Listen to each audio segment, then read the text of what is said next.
तो नमस्कार दोस्तों। एनटीपीसी 12th लेवल का जो आपका एग्ज़ाम चल रहा है, तो डिस्काउंट का यह पर्सन आपको हर शिफ्ट में देखने को मिलेगा। डाटा आपका चेंज हो सकता है, बाकी पैटर्न आपका यही रहने वाला है। ठीक है, 3 डिस्काउंट वो आपको देता है, उसका एकल क्रमागत प्रतिशत छूट आपसे पूछता है। तो आपको कुछ नहीं करना, आपको तीनों को एक बार तो जोड़ देना है। ठीक है, जो भी आपका दिया हुआ है उन तीनों को आप एक बार जोड़ देंगे। जैसे 4 और 5 9 और 9 और 14 आपका कितना हो गया, तो ये हो गया आपका 23।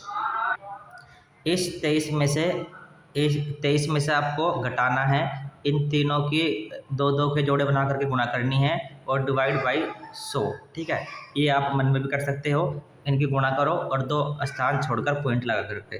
जैसे 5 और 4 की गुणा करी, आपका 20 आ गया। फिर 5 और 14 की आपने गुणा करी तो 14 पंजे 70 आ गया।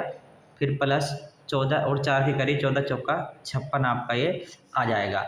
और ये आपका अब कितना हो जाएगा, 20 और 70 90 और प्लस 56 आपको कितना हो जाएगा, 146। ठीक है, और 146 100 से डिवाइड है, तो यानी कि 23 माइनस 1.46 आपको घटाना है। और ये घटा करके आपका क्या आ जाएगा, ये आपका आने वाला है 21.54 के समथिंग। अब इसमें होता क्या है, अब इन तीनों को एक बार तो जोड़ दिया, दो दो के जोड़े कर करके घटा दिया, और लास्ट में प्लस करके इन तीनों की गुणा होती है, जो पॉइंट में बहुत ही मायने आता है। यानी कि जो भी आपका उत्तर आएगा उससे हल्का फुल्का बिल्कुल पॉइंट में ये ज़्यादा होता है।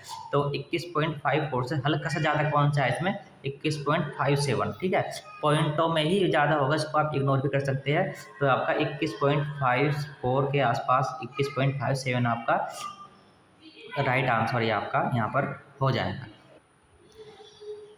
इसी तरह अगर हम एक और अगला सवाल इसमें देखें, आप देख सकते हो 30 20 और 10 के क्रमागत एकल छूट बतानी है। तो इनको जोड़ देंगे, 30 20 50 और 10 60 आपका हो जाएगा।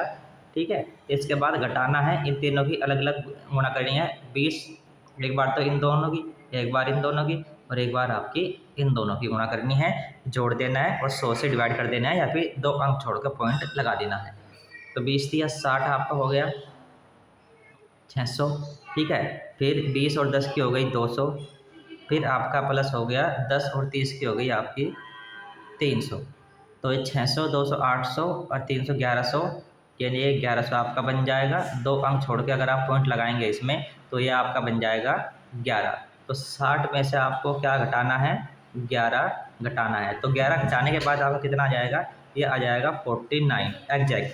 अब 49 से हल्का सा ज़्यादा आपको लेकर के चलना है, क्योंकि इसमें प्लस होता है इन तीनों के गुना। अब 20 या 60 और 60 दाम 600। ठीक है, तो यानी कि 0.6 इसमें आपका जुड़ जाएगा, तो यहाँ है 0.6 या फिर 0.4 0.9 के बिल्कुल हल्का सा ज़्यादा आपको देखना है। हल्का सा ज़्यादा आपका ये है बी ऑप्शन। तो इसका राइट आंसर आपका हो जाएगा ऑप्शन नंबर बी। इसी तरह 3 क्रमागत छूट वाले प्रश्न आपके एग्जाम में पूछे जा रहे हैं, और आपको इसी विधि से कर देने हैं, काफ़ी आसान आपका वहाँ पर हो जाएगा।